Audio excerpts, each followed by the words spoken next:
And you have to see also what Gado has captured today in the Standard as far as the editorial cartoon is concerned. Kenya, Switzerland signed illicit assets, dollar recovery agreement, and you can see them here. And you can see the policy of goons, though this is not very clear. I just had to screen grab this for you, so for you to see it. The policy of goons are behind Uhuru Kenyatta. But look at also what is happening to the president of the Swiss, of Switzerland there. Squeaky clean. When it comes to Anglo-Leasing, even if they return these assets here in the country, we still have the cases which is ongoing, and people are complaining, or we've had also the Assets Recovery Agency saying that some files are missing. Files are missing. Almost 10 years down the line, files are missing. In this epoch of time when we have digital, of course, the advent of digitization, files are missing. Dr. Eseli. Well, files missing, does it mean they cannot reconstruct more files? Because those files that are missing were constructed by people. They are not constructed by machines, so they can reconstruct other files. I think this Switzerland deal, I'm just trying to remember, didn't we see this before with Switzerland? What happened? Because I think we saw this before. With the ambassador? Was it with the ambassador? Some time back, if I recall, there was such a ruckus about Switzerland teaming up with Kenya to repatriate any stolen wealth. What I'm worried about is, I hope it was not just a photo of opportunity coming at the time of this fight against corruption to show real keen interest in fighting corruption. Therefore, we use the Swiss thing because we know that people hide money in Switzerland. I hope it's really genuine, because if this Switzerland thing has gone on for very long, so what has taken so long? And if I recall, there was such an agreement at one time, I think it was during the Kibaki time, where there was an agreement that there will be repatriation of any ill-gotten wealth hidden in Switzerland. Nobody has told us what happened to that particular pledge at that time, and now it's recurring again. I don't know, or is it because the Swiss president serves for a year, so that we have to make agreements with every new president that comes? I don't know. But so once you go on, that is rescinded. If indeed there's such an agreement, the issue of missing files doesn't arise. Those files were constructed by people, they can be reconstructed again, and we go for that wealth. Right, let's hear from Bone Halole. And this particular case has really taken a glacial slowness over the years. And this is why, yes, we lose files and people also, witnesses will die. Is that deliberate? I think it boils down to the issue of integrity. Files do not have their own lives. They don't have legs to either move or run or go in full flight. They are actually tampered with by officers in those offices. And again, because responsibility has to rest somewhere, the State Law Office should be telling us, and the Office of the Registrar of the High Courts, they should be telling us what becomes of such a vital documents. So again, because the matter involved is huge and of huge public interest, the Attorney General of the time, and they are still alive, what is his name? Amos Wako, yes, should be telling us what took place. Going to the issue of Switzerland and Kenya, it's really a shame that Switzerland, a small country of 8.4 million people, they have grown their economy. Yes. They have a GDP of $659 billion. And we, with a whooping population as of now of 50 million people, we are unable to grow our own economy. Our GDP is a mere 70 billion shillings, 70.5 billion shillings. Instead of growing that money, we go and hide part of it in Switzerland. As a follow-up on what my brother and Secretary General for Kenya has said, Dr. Eseli, I think there is a feeling of deja vu. Don't we have one, James Kishuru, former boss of Kenya Power and Lighting? Not called James. He's called who? Kishuru somebody. Samuel? Samuel Kishuru. Samuel Gishuru. Samuel Gishuru. Yes. Sorry, I was confusing with the politician. And Honorable Chris Okemo. Yes. Are they not having a similar case? And now, because of this confusion of due process in this country, the money that could have been brought very easily, the one that Gishuru and Okemo took to, was it Jersey Islands or somebody? Yes. To Jersey Islands. The money could just have been brought, and they go and construct a primary school and a health center, one in Kishuru's constituency and another one in James, on Okemo's constituency, and Kenyans would say, something is moving. They will sign these things, the money will be identified, but it will take 20 years for a single shilling to be moved from Switzerland back to Kenya. All right. Let's say from Kembi on this, very briefly, if you have any sentiments on the Anglo-Leasing, if you've been following this particular story, and you think also this will be a prime solution lastly? You know, recently I wrote a short commentary on corruption. And I did indicate that one of the tricks that I used are to make these things go on for so long that people forget about them. Mm-hmm. We have not had, since Anglo-Leasing, so many things, so many other scandals have come up in this country. The latest being NYS 1 and NYS 2. And when now you hear governors talking about immunity, what they want to happen is now to make us forget about what is coming, because I believe that a good number of other governors and county government people are going to be charged with corruption if we follow through with the issue of lifestyle audits. Boni Halwale and I, when we were in Senate, we talked about this, to no end, about lifestyle audits. Mm-hmm.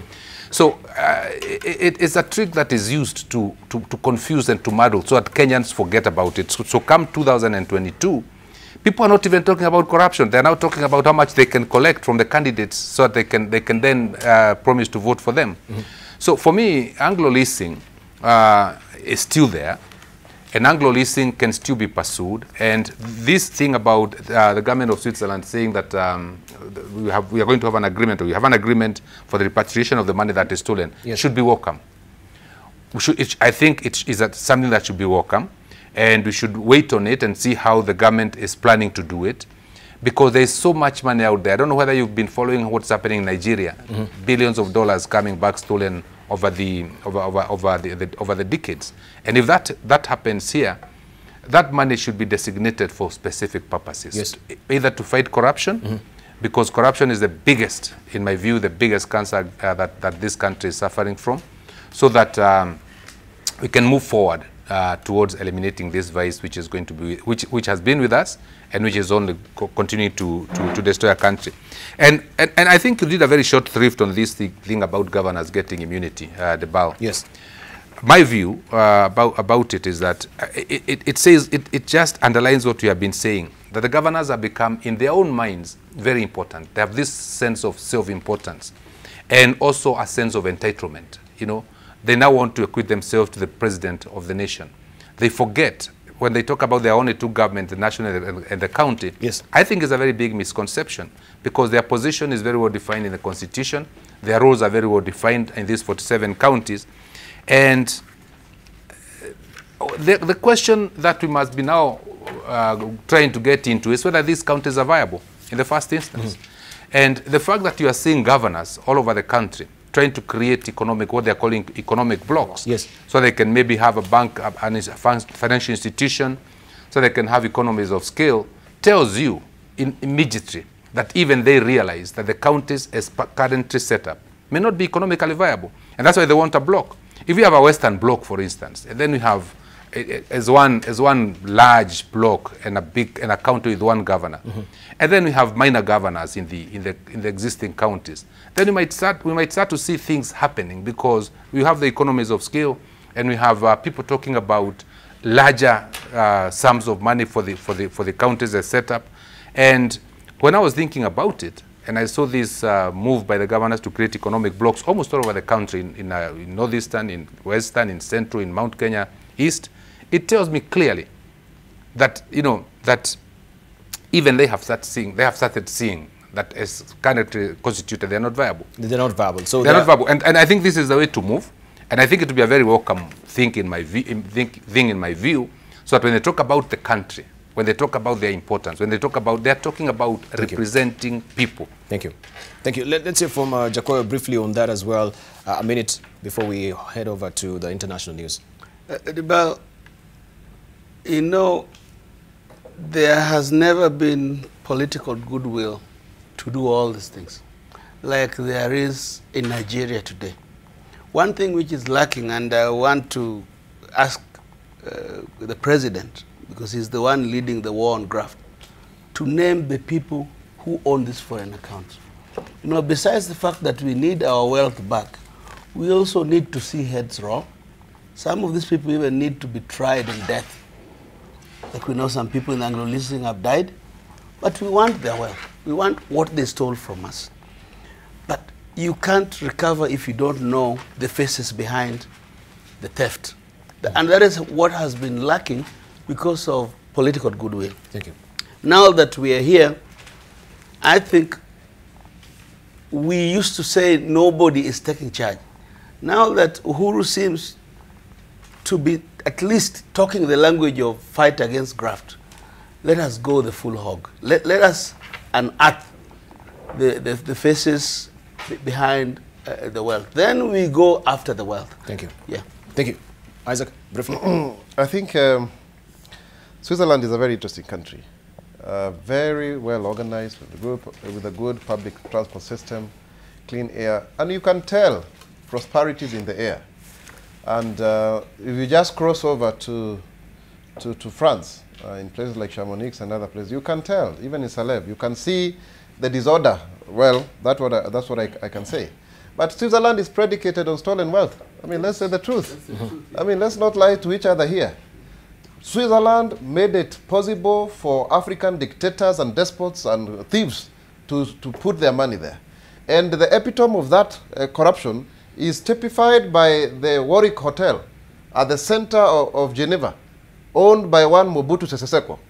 And the moment he died, then the Congo government tried to get the hotel to be owned by them. They were told, oh, we gave you some aid, so this hotel belongs to us. And in the Swiss accounts, Debal, you are not supposed to say who is your next of kin. So all money returns to government. That is how they run their economy. So I don't know what is the motivation, but in the good spirit of bilateral relations, I hope the reigning president of this year is genuine, and that they are going to return our money and also apologize for allowing dictators. Ben Ali, the former president of Tunisia, has got a very big castle in Lausanne, in this same place called Switzerland. Yet this is a country that is very difficult even to access. So what am I trying to say? The other day, I am the secretary of the African Parliamentary Network Against Corruption. And by the way, Debal, let me tell you, people don't want to fight corruption in this country. When I presented a motion in the Senate the other day, all the leadership, apart from James Orengo, they walked away. They didn't even contribute to the motion. I think the guilty are very afraid. So the motion against corruption. The motion against corruption? Yes, yes, yes. People walked away because they didn't know what to debate. Motion of adjournment. No, yeah, it was an adjournment motion. It was a special motion to discuss corruption, the state of corruption in Kenya. So people actually walked away. So what I want to say in short, then we met the Attorney General of New Jersey, and he was complaining to us, saying that he is ready and willing. New Jersey Island, yes. The Jersey Island. Thank you for the correction. He wanted to bring back the 500 million, but he says the Kenyan government is frustrating. The Kenyan government is frustrating. The Kenyan government is not cooperating, so that this money by Sam Gishuru and Chris Okemo can come back. So when in 2013, when I was a member of the Budget and Appropriations Committee, we were told to pay 1.4 billion so that we can increase our credit ratings, so that we could borrow from Eurobond. You know. So here, you will read the papers. They say there's 200 billion for Anglo-Leasing. You know, as Jacoyo has said, you cannot tell us we are repatriating money, but we don't know who stole the money. Remember that incident where 90 million was returned to the National Treasury without knowing who returned it. I mean, seriously, can money just walk into an account? You know, when Mahathir Mohamad has been elected as a Prime Minister of Malaysia at the age of, I think, 94, yeah, because he fought corruption, within a week he has been able to repatriate over $50 billion. That is a goodwill that we want in this country. And I want to say without fear of doubt, we are behind the president in the fight against corruption, because he has realized Thank you. if he doesn't do it, even the big four agenda will all be stolen just like the NYS money. Thank you. All right.